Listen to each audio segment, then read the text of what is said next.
so excited when he does that. But boom, we're ready. All right, guys. All right. Hey, another round of this, huh? We're gonna have some fun. We got Rob Davis with us in the house today, so I'm excited to learn a little bit about Rob and what he's got going on. And it sounds like we've got some good stories, but maybe you can dive in and tell us a little more about him, Doug. Absolutely. First of all, welcome, Rob. It's always a pleasure to see your face and hear your voice. Rob and I actually go back quite a ways. I know when him and I were first getting started in real estate, we were doing some joint venture over in the Bay Area, and we had some fun, made some stories. Had some good times, and to this day, we still collaborate from time and again on different things. And I think it just goes to show that this business is really huge about developing relationships with the right people. Rob is certainly one of those guys. He's been a big player in the Bay Area of California for a long time, and he knows his stuff. And so, Rob, welcome to the show. Look, I'd love to learn maybe a little bit. Tell me like something that I don't know. Like I know kind of how you got started in real estate, but before real estate, I mean, what really, what was your upbringing like, and then what really got you excited about the real estate business, the real estate game? Well, watching late night TV. For the most part, watching Carlton Sheets, Okay. and those guys, and just feeling like, I wanted to be rich. Yeah. You know, and so you hear the stories about people being rich in real estate and those type of things. So it was just one of those things where I felt like, I wanted to be rich, wanted to do my own thing, and just got excited about it. Absolutely. So, but before that, the Carlton Sheets and Dave Delgado and guys like that, Tom Vu on TV, right? All those old school guys. Where'd you grow up, and what was that like? And did you go to school for real estate, or did you go to school for I know you went to college, so maybe talk a little bit about that. Yeah. No, I grew up in LA. My dad, rest in peace, passed away a couple of years ago. And I wasn't a poor kid, so to speak, but it was more or less just wanting to do more, Yeah. And I played sports, and then when that didn't work out, I started a carpet cleaning business, Okay. and then so I was going back and Entrepreneur. forth with right. I was going back and forth with the carpet cleaning and the real estate, and so and then I decided to just say, hey, you know what? Let me do real estate full time. But like I said, I went to a seminar. I went to Bruce Norris actually. Ah, Um, yeah, I went to Bruce Norris, the and man. then yeah, and that changed everything. So I started realizing like Yes. how do we, how to do the business, um, how to attract uh, sellers to you, So, but basically, I started out watching late night TV, and uh, then I did the carpet cleaning, and then I transformed into doing real estate, and and the rest is history. Then I met Doug. Actually, I met you when I first started. Really, we were young then. What were we, like 30 something? Yeah, we were young. It goes back a ways.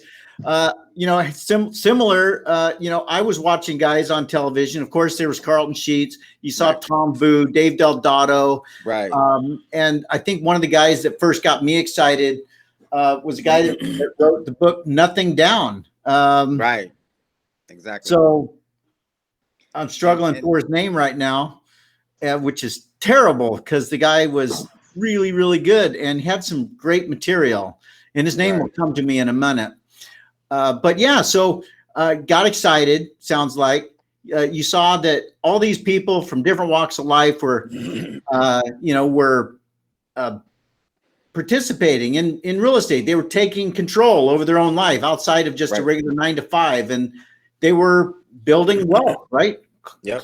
Accumulating some properties and flipping properties and whatnot. Yep. And like you, Bruce Norris was instrumental in my life as well. Right. I remember a lot of people's lives, actually. You know, I mean, he's really changed a lot of people's lives, but yeah, just wanting to do something more. Something more out there for you. It's just a matter of finding that that niche or I feel like that's like an ingrained trait though, right? And a lot of us in our DNA. I mean, that's even kind of the journey that Doug and I are on right now. And obviously you had the entrepreneur spirit, right? Coming out and starting a carpet cleaning business, but it's like we get that burning desire in us of still wanting more. It's it doesn't go away. And to add to that, Sheldon, part of it too was because I really couldn't keep a job. Yeah. So let me go make my own job then. Right. But that's good, right? It's like, jobs suck. Fired on every job. Yeah, job's a dirty word. It, it is, right? I mean, I'd much rather be out doing something dictating my own worth than right sitting at a desk and somebody telling me what I'm worth. Right, exactly. And then I think that it's just for me, getting fired so many times. It's like, man, then when you have a kid, then it's like, man, how you gonna raise this kid and you keep getting fired on every job basically, or you walk off, and then I kept just saying, man, this has to be something better, then it's like when I started the carpet cleaning and basically just can't work for nobody. So, and that definitely won't do it at this point. Yeah. Yeah. I'm too old to do it now. I mean, you don't see the gray, but it might be a little bit in there. We can see it's a little bit in there.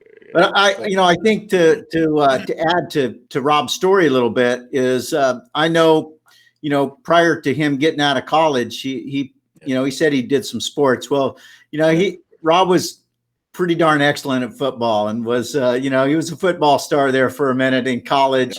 And, that takes a lot of discipline, a lot of hard work. And then you get out of that sort of environment and you get into a regular job environment is where it's sort of lackadaisy and everyone is okay with mediocrity. And I know Rob wasn't satisfied with that. He wanted more. And not at all. Yeah. He wanted more and he was made for more, and it got him into real estate. Yep. One of the stories that I remember, Rob, that is something I'll never forget is a house you and I did together in Antioch, California. You remember that house? Yeah, I remember it. I don't remember the address per se, but I remember the price. The numbers. Let's not talk about the address or anything like that. But numbers, I remember the smell to that house. What are some of the things you remember that we had to fix? The first thing we had to fix the smell. Yes, we did. And why did that house smell so much? You remember? Hey, I remember. I think the previous owner had about probably like, I want to say like 7 dogs or something like that. Or Rottweiler. It was like it was like 7 dogs and 15 cats. I don't know, something like that. And man, he wished he had cats. It just reeked of animal urine. Animal urine, feces. And he had rats that lived in the walls. And so there were no cats at this house. He had rats. And the dogs would chase after the rats. And the dogs would pull away the corners trying to get at those rats, Yeah. They were probably hungry, first of all. It reminded me of like growing up. And that was part of the reason why I wanted more, because at my grandmother's house, it was a lot of roaches there.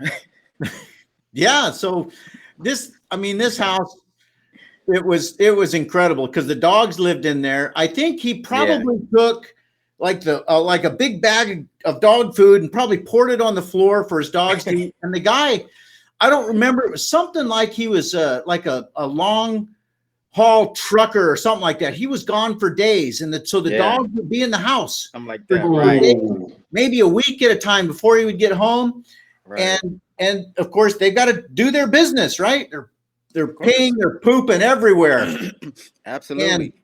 And it was a concrete slab house, right? Yeah. And that urine, it just, man, Right. It was just bad. It was just, man, it was so much like feces in there that it almost looked like furniture. I mean, Food furniture. so much, you know, and then I couldn't walk in there with my smoothie, you know, and you know, I almost set it down on some dog crap. I was like, wait a minute, that looked like Hey, that's not a chair coffee right there. table. Yeah, right. They're like, wait a minute, what the? That's right. So It was bad. yeah, we had to pull all the flooring up, and then we had to we And then treated the sanitize the concrete floor with, though. We had to say, yeah, it was even worse because it was like it was had been concrete. right. It was like concrete, so it was like it was in there, you know, in the Yeah, concrete. So we concrete's had a to little porous, right? sanitize It the soaks it concrete. up. Yeah. Those So let's just ones put are it up bad to where you 5 and the fan, huh?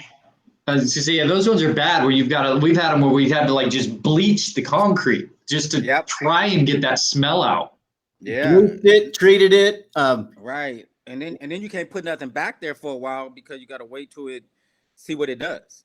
You Yeah. know? And if it doesn't smell up to par, then you got to go back and do it again. Yeah. I Until think it we gets did do it a few times, and then we'd even had sealed the concrete before we put flooring down. right.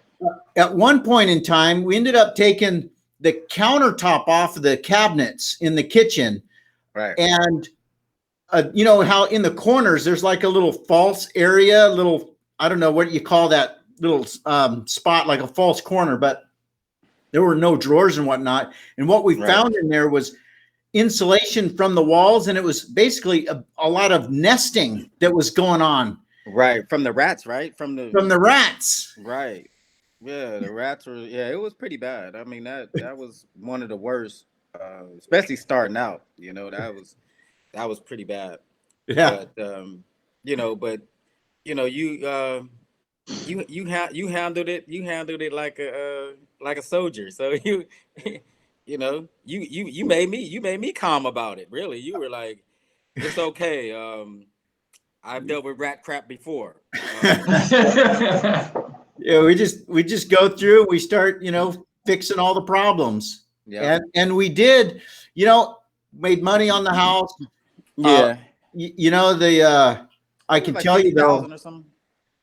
yeah, it was, yeah, I mean, it was a good deal. At the end of the day, it was fine. I can tell you, every time I walked in that house, I still smelled something. Right. Every time. Right. The smell didn't really 100% get out of there. You know, I would Like say 95%. maybe 80%, maybe, yeah, like 95, somewhere around 80 to 95, somewhere in there. somewhere in there. Yeah. I mean, like I said, that was one of the worst houses too. I mean, doing carpet cleaning, you see a lot of stuff with carpets, you know, and you deal with a lot of that cat urine and that type of stuff too, you know, with carpet cleaning. But so yeah, I mean, but one of the craziest things is also I had a situation in Modesto. I don't know if you was part of this deal. I think I bought this one, and it was one of them situations where the husband was and the wife had broke up, and actually it was one of the easiest deals I ever done in my life because she was just like this. She was just so pissed off, right? She was just like, "Oh no, just take the house." And I was like, she was like, because she was tired of him, right? So she Yeah. was like, and so she was like, "No, he's getting on my damn nerves, and he doesn't, he doesn't want to do anything about it, and so just take the damn house." And I was like, and I'm right there, like it was like the easiest thing I had ever done, and so I'm like, I didn't know what to do at that point, right? Yeah. Yeah. I was like, well, how much do you want? Yeah.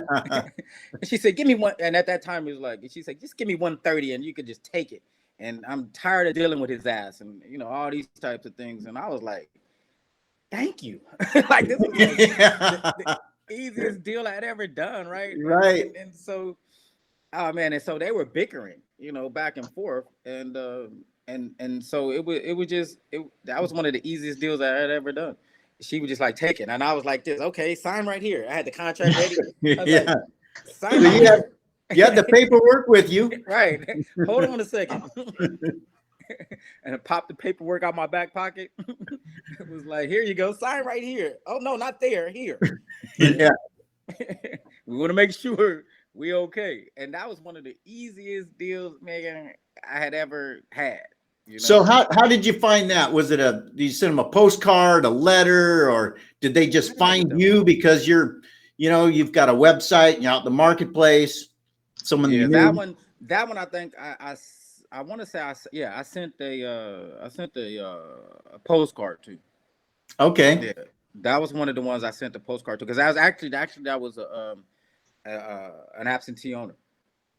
Oh, But Okay. but it was funny because the husband was still there. So yeah. so it was kind of crazy, but she would just like just take it.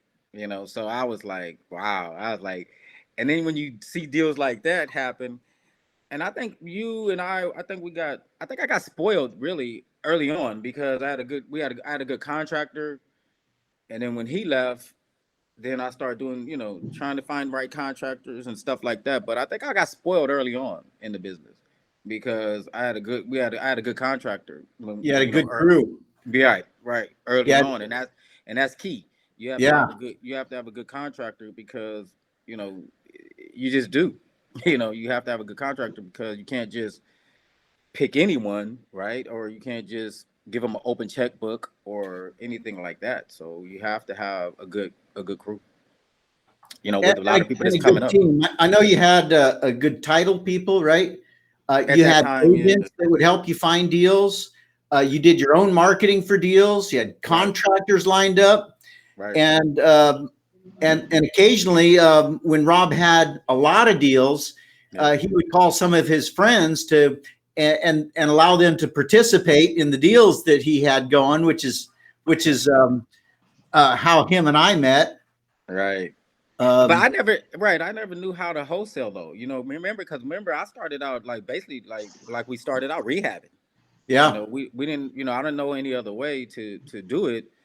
And then I heard the term wholesale, and then I'm like, well, what is that? Like, and so I never knew how to wholesale. So until you start getting more deals, I start getting accumulating deals, and then all of a sudden I'm like, man, I can't do all these deals. You would like to, Yeah. Yeah. right? But you brought But in other people and yeah, make sure that the deals got done, and you're yeah, getting you're making sure that you monetized all the work and effort that you were putting in. yeah, and that's the key. You just have to. Um, I started wholesaling deals, and you don't make as much obviously, but it's cool because you get it off your books and you can keep it moving and go to the next deal. So Yep. that's what I started doing, and it Wholesale worked fees out. can It be worked out pretty pretty good, good, right? huh? Wholesale fees can be pretty good. Oh yeah. Anytime you can make 20,000, 30,000, 40,000 just for making a phone call, it's like that's pretty awesome. So no, I as a matter of fact, I just recently wholesaled some stuff. In November and December, I wholesaled three. Yep. Yeah, yep. I wholesaled three of them, and one was had let's say I got 80 some thousand on. Well, I had 80,000 for two. Well, 100 and some $1,000 for two. 174,000 for two. And then I did another one in Alameda, the third one, and I made like 40,000. So like no, November, December was like $220,000. That's November, December, and Yeah, I'm last year. sure it was more than a phone call, but still, it wasn't Well, it was a guy I backbreaking knew, work. right? It was a guy like you. Like I would say, hey Doug, what do you have going on, or something like that. And it was a guy I knew, and I knew he would get the deal done. I knew these were deals he liked, so Yeah. he was the first one on my mind. So I was like, well, remember I talked to you about a few deals too. Yep. So yeah, So yeah, those I got done recently. I wholesaled recently, yeah. And I'm buying one right now. I'm buying one in duplex in LA. Yeah. So You're all over the place. So Yeah. you ever yeah. go outside of California? Oh yeah, yeah. I'm trying to do all. I'm trying to do all of California. And maybe branch out a little bit, do some Texas and stuff like that later on when I get get more, just get more into the mix, because I have been out the mix for a while, like I said, because my dad passed away, so I wasn't really, doing real estate a lot. I mean, I had some deals going on, but I But wasn't. that's kind of the beauty of this business though too, right? Is as long as you're out there doing it or you're involved or right, you've got a rod in the water. I mean, you just don't know what's going to happen. Like you mentioned the one, right? The lady's like, "Hey, just take the house. Just take Yeah, it." It's you yeah. never know what's going to pop up. I You mean, don't, and that's the interesting part about this business. And I had another situation too where it was kind of not an easy deal, but it was like, you know, similar to that one. I'm standing in between people, a wife and a husband arguing, and I'm like being a counselor now. I'm like, wait a minute, Yeah, like I'm like marriage counseling. Wait a minute, how am I a marriage counselor now? yeah. Like You I've been sign telling here, you, sign there. huh? And they have a common problem, and that's the house. They don't like each Right, other. They own the and they house together, exactly, and they and were they need to get rid of it so they can move exactly. on. But it was crazy because I was standing in between them. It was like, and I'm thinking like, man, I hope you don't have a knife or something, or because they were like really going at it, and here I am, you know, fresh off the, whatever, trying to like, I'm a counselor now. I was like, I just broke up with somebody. Like how I'm a, I didn't sign up for this. Yeah, yeah, like dang, I'm not only my real estate investor, I got my counselor license too. yeah. So on my business card, I start putting counselor as well. The But no, offer price just goes they was down the doing longer you everything. argue. Yeah, but that was another good deal, another cool deal too, because they were just like, "You're done too, and I'm done with her." And here, where do I sign at? They was Yeah, like, oh yes, another yes. one. The You know, solution is to get rid of the common asset, yeah. get them Get both rid of the paid so problem. they can move on. Exactly. So I'm curious with you mentioned kind of venturing maybe out to Texas, stuff like that. I mean, right? Mm, We've all know, and there's a common theme, right? Having the right team in place has such a huge right. impact on our success, right? Right. From title and escrow to, the real estate agent on the inside of it to Right. contractors, which is probably the biggest thing. It But, is. so when you're looking at out of state stuff, I mean, are you looking at going and trying to set up teams, or is that going to be more of a buy and hold play or a wholesale play? Or, I mean, how do you see that playing out? It'll be down the road. It'll probably be like a year from now. Yeah. But it'll be like a buy and hold situation. It won't be probably like buy and flip. No, Yeah. Some buy, more flip, cash fix flow and type flip. stuff. Right. Right. So it won't be for that. It'll be more like I said, just to buy and hold. I do a lot of I buy and sell here in California because the market is so fast, and you can get your money back faster. Whether it's Yeah. Sacramento, whether it's, I mean, California is just like that. Why, So that's one of what the I love reasons we about love it. that's what I love about California. Yep. People can say California prices is high, but yeah, but we sell quick too. It's a So demand. yeah. So it's Right. funny because I remember my cousin used to always say, "Man, my cousin, he's out here buying fixer uppers like she's from Detroit, where you can buy the whole city for 500,000, right?" So, and here I am buying fixer uppers for 500,000 and 600,000. So That's right. he was really tripping off of that. So it was like he had a fixer upper for 500 grand, and it's like, yeah, but it's worth 8. Yeah. So what, you make 100 grand, keep it moving. Yep. So that's what I love about California, though. I would never Hey, leave Rob. California. So Yeah. one of the questions that that we always get asked, and we'd love to get your opinion on, is if you were to start over, Yeah. in any city, how would you go about finding a deal? What would you do?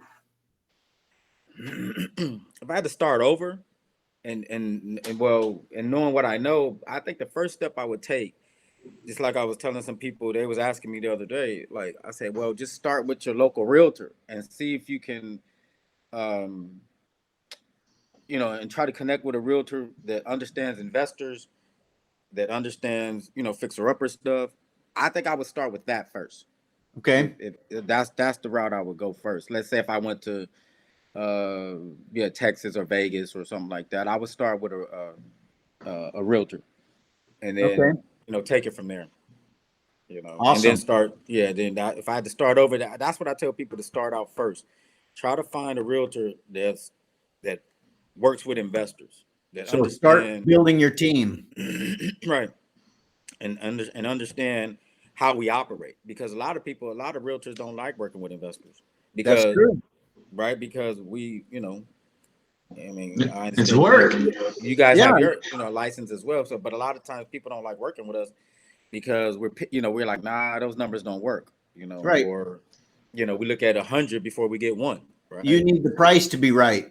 And Right. so there's a lot of searching that goes, especially if you use a realtor who uses the MLS. They got to look around a bit before they find the one. But Right. And nowadays, I guess it's a little different because they said they can't do a lot of pocket listings as much no more, I guess. But they still do. I mean, so as a matter of fact, this guy was giving me a pocket listing the other day. So I would start with that. If I didn't know nothing, if I was just green, I would start with that. That's where I would start. get a realtor and make them your team member. And Right. yep. Because once you get a cool one, then they understand you. Like they say, okay, cool, let's take this to Rob, or let's take this to Doug, or let's take this to Sheldon. Give you first crack at it. Yep. That's how I got the duplex in LA. They give me first crack at it. And then I get the right to say, no, I don't want to do it, or can you come down on the price? And I actually now I have lenders that I got some couple of now I have fine. It's weird though, because now doing all this COVID stuff, it's like I've gotten lenders now that bring me deals. I got a duplex right now in Oakland that this hard money lender is bringing to me. So Okay. That's awesome. yeah, it's pretty crazy. That reminds me of a saying. It's not who you know, but who knows you. Right. So people know you and know what you do and what you're capable of. Right. And so if a deal runs across their desk, they like, boom, let's call Rob. Right. Speaking of which, yeah. if people have a deal in California, the Bay Area, LA, Sacramento, Modesto, all these areas that you work in, how do they get in touch with you? Well, they can give me a call at 510-682-1079. And they can also visit my website. It's at capitalinvestmentscorp.com. Capitalinvestmentscorp.com. That's correct. Yep.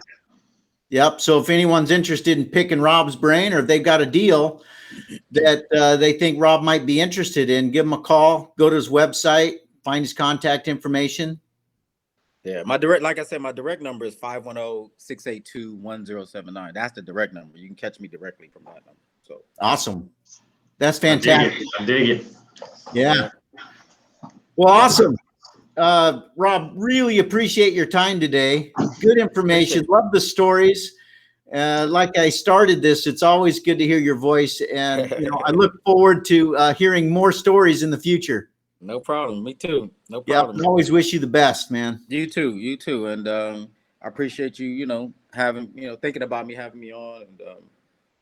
And, anything I can do to help, for you, let me know. You, Sheldon, as well.